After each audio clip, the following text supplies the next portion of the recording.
Here's how to turn this into this using Dehancer Pro, which is a film emulation and grading plugin. I'm going to test this plugin by traveling to 3 different countries and use 3 separate cameras. I have 2 reviews for you, this one for video and this one for images in Photoshop. I'm going to give you my initial thoughts on the plugin, as well as going into a deeper dive on the installation process, how to use it, what all the different options are, and ultimately answering the question, is this worth the cost? Welcome to the Backroom Editor. Dehancer were nice enough to reach out and offer me a couple of free licenses in order to make these reviews, and they asked me to be honest, so I will be. If you're thinking of buying one of their products anytime, then you can use my discount code BackroomEditor, all one word, and that will get you 10% off, as well as supporting the channel. In a nutshell, the way Dehancer works is to accurately emulate all the different chemical processes that happen to film stock, film development, and film projection. Once you've bought or downloaded your trial and activated your license, simply open your effects window and go to the film emulation category and apply the Dehancer effect to your footage. In your inspector window, you can see there's a ton of controls. From top to bottom, you can select your input, select from a multitude of film stock products, some of which have really cool and distinctive looks, and then you can apply your grade, your film grain, and other effects. So what are my initial thoughts? Well, to be honest, I was immediately excited with just how amazing my footage could look just playing with some of the sliders. It comes with a lot of controls that, to be honest, I think you need to go through the how-to guide in order to fully understand. Some of these need to be used in tandem to offset one another or to get the most out of them. And so there is a bit of a learning curve, although yes, you can just play around with the sliders. If you've never worked in film emulation or film like I have, I would recommend you watch a review like this, but also go and read all the science and explanations that Dehancer have taken the time to lay out in their how-to guide. Yes, reading. Sorry. In other issues, I did find the setup a bit of a problem. You can have either a login or an activation key, and for whatever reason, it took me 2 or 3 attempts to get that going. I think Motion VFX did it better with their M installer, where you just click and it's done. Now for me, there is something that's a bit backwards though about the user interface. You can start playing with the sliders and nothing happens, and then you realize you haven't gone down far enough and clicked the enable checkbox. For me, that's backwards. It should be at the top, not the bottom, so maybe you can learn from my mistakes. So would I buy it? Well, it's about $400, which is about £320 in today's rates, and that doesn't include the cost of the companion iOS app, which is a monthly or yearly subscription on top. For Apple at least, it does require a relatively recent device. It's free to download and you can export up to 10 photos or videos. Both of these kind of seem expensive. Now, I don't think I'd really be grading any 1080 or 4K clips on my phone, and so that just leaves me with the use case scenario of images, which means I'll only be posting it to social media, and social media sites compress the image anyway, so is it really worth it? Well, you be your own judge. Dehancer does come with a large set of ready-to-use presets to create those various film looks. The bottom toolbar is wider than the screen, so just drag to scroll through it. Just grab any slider and start creating your look. You can double tap to reset. You can see the before and after by tapping and holding on the image, something I always want to do. And if you have a different platform such as Windows, then you need to buy a separate license for that. You do get 2 seats included, so for example, a laptop and a desktop, but they're not interchangeable, so I can have one for Mac and then the other one is still for Mac. You see where I'm going? So you need to buy the right one for your platform, as opposed to say Film Convert Nitrate, which allows you to bundle them all together. If you're a backroom editor like me and pay for all your own software to do your work, then it probably comes down to this one question. Do you have a project or several projects that justify the expense? Well, let's dive into that. So generally speaking, I do a lot of corporate work.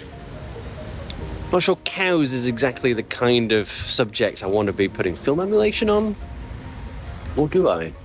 See, maybe the problem is I'm just looking at using film emulation on the wrong type of situation. Things that should look historic and old, such as a railway.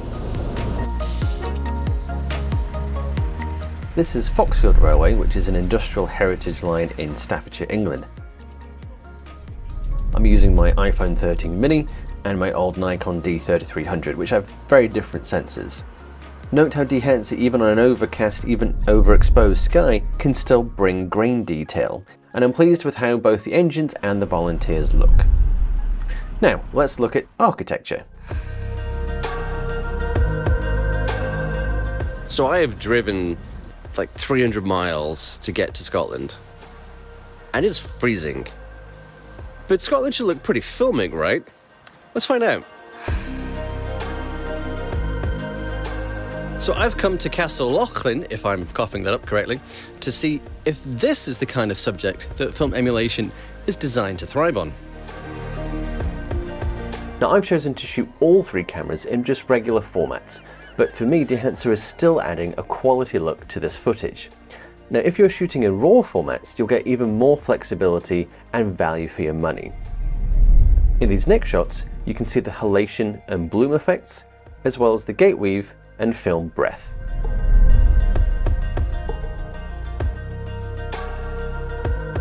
So it's pretty good, but what if you want something more tropical?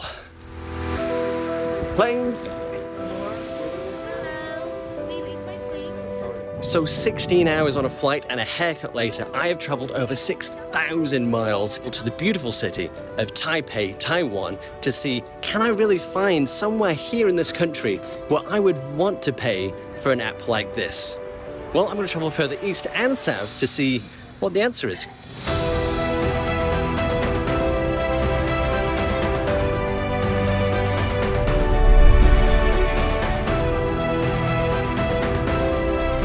Geofund has a historic market set high up in the coastal mountains, and Dehancer is able to handle the strong lighting and different digital cameras just fine.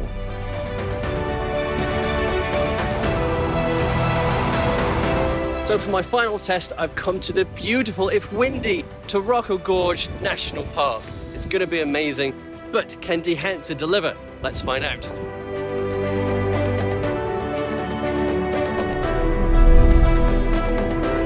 This is where I'm most excited to use Dehancer.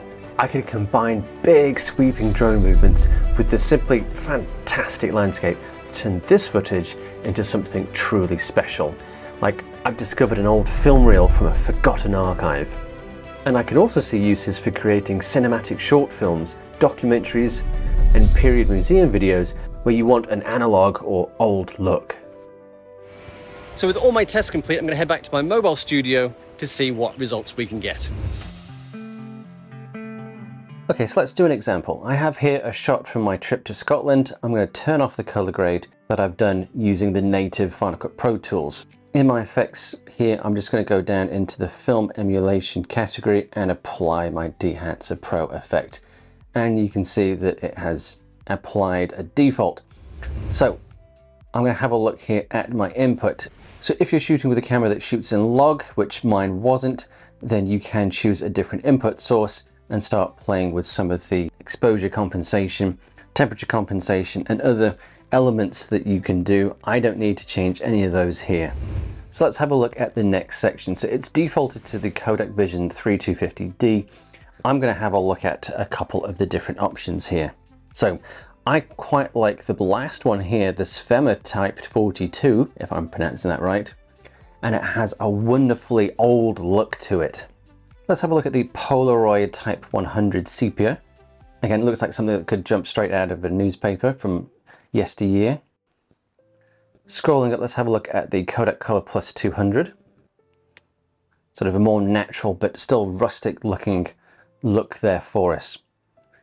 So what is this push-pull? So it allows you to vary the color contrast look of a scene within a selected film profile. Pulling it there and pushing it up there. So remember, if you don't have the enable checkbox, it's not going to do anything. It's a little weird that you have to turn it on. But you can keyframe it over the course of a shot if you want to.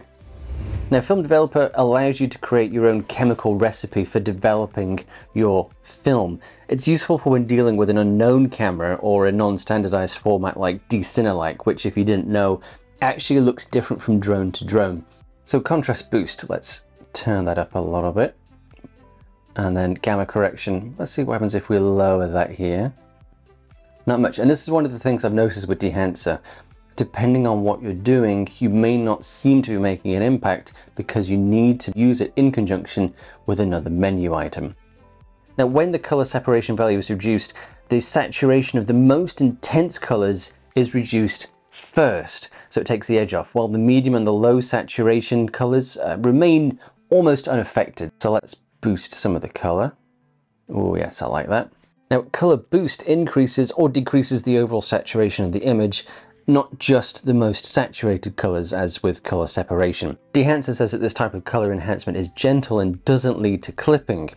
Okay, let's have a look at the next section, film compression. Now, this is used to emulate the film-like compressed tonal range. They say that the resulting image looks more analog and becomes more flexible for further manipulation with exposure, contrast, and film print profiles, etc. later on.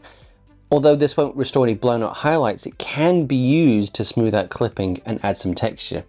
Now, if we summon histograms, you can see that we don't have any clipping, although the sky can look a little bright. So let's just see what happens. And let's increase the tonal range. You can see, there we go.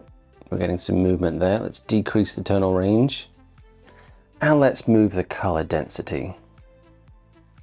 These are all fairly subtle, but they are chemical and analog, and I think a lot of people are going to like that.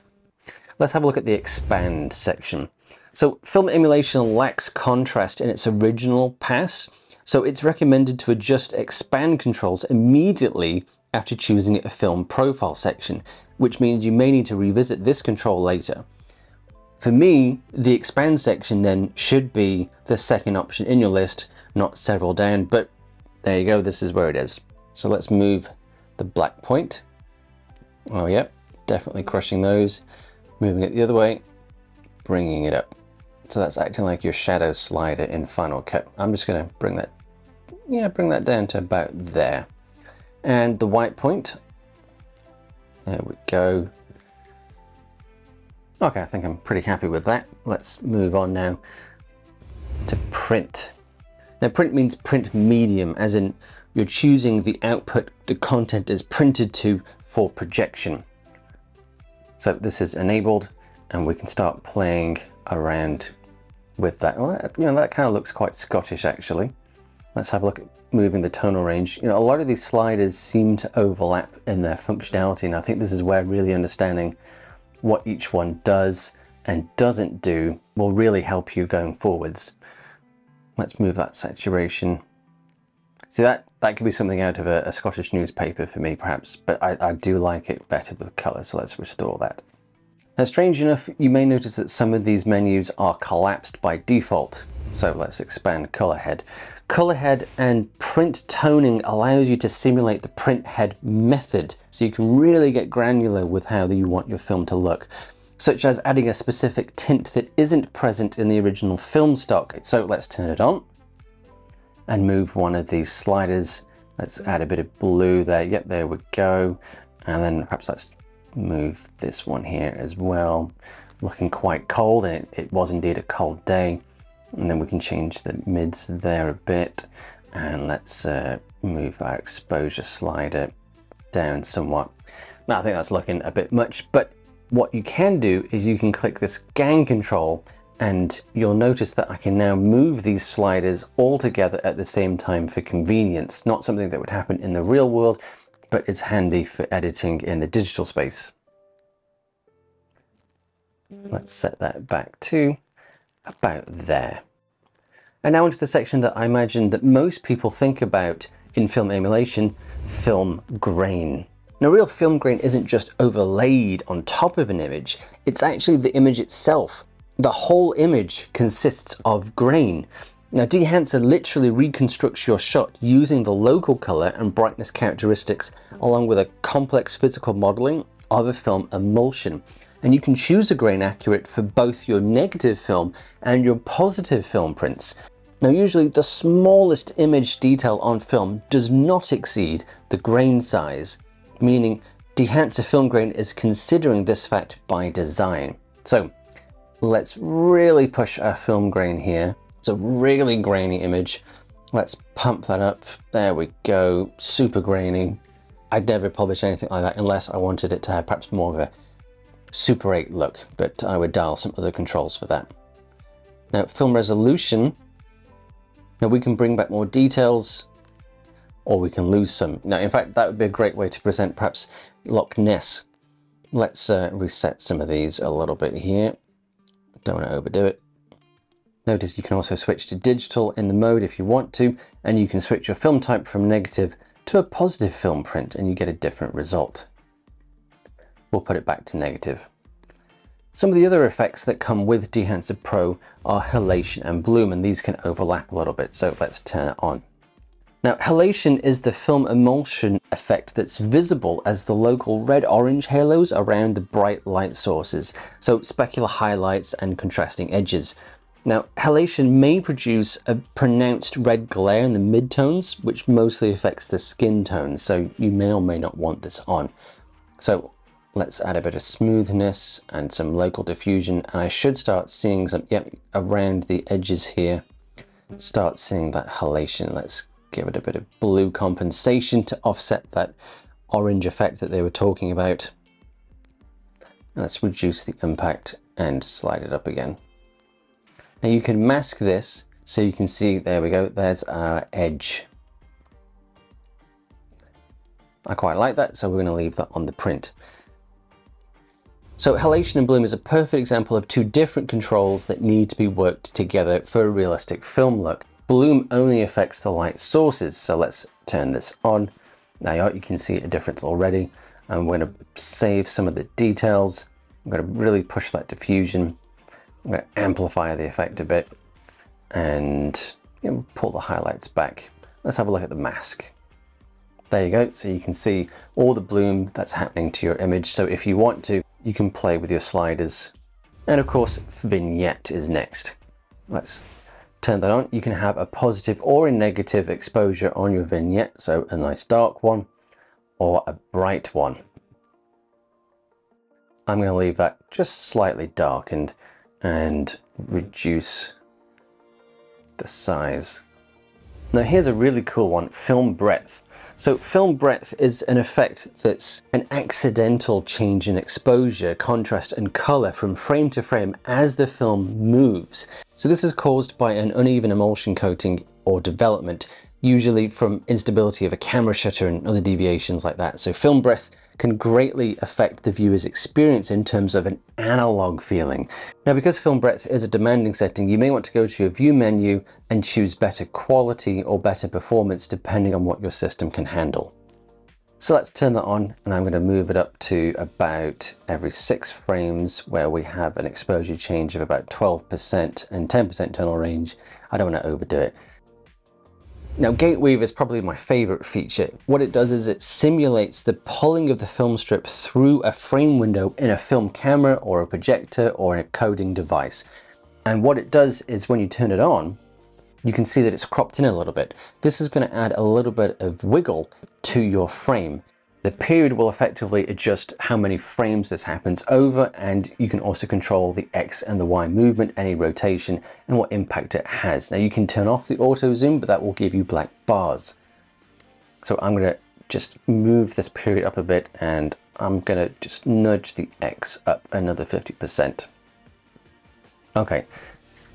Now, monitoring is really helpful if you want to do very specific color grading controls for output to, say, television or film, which I don't need to do. Now, the output control isn't a global opacity slider, but what it does is it proportionately reduces each of the effects that you've got turned on. So reducing it to 50% isn't turning everything down by 50% opacity, but 50% in terms of the effect that you had enabled previously.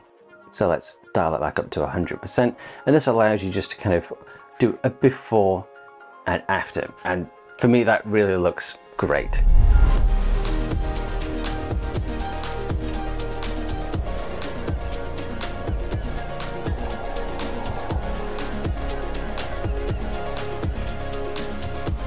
So I hope you find that useful. I've also made a video on how to use Dehancer in Photoshop. You can find the link here and in the description. And you can also use the discount code BACKROOMEDITOR for 10% off if you decide that it is something that's worthwhile for you. In the meantime, thanks for watching. See you later.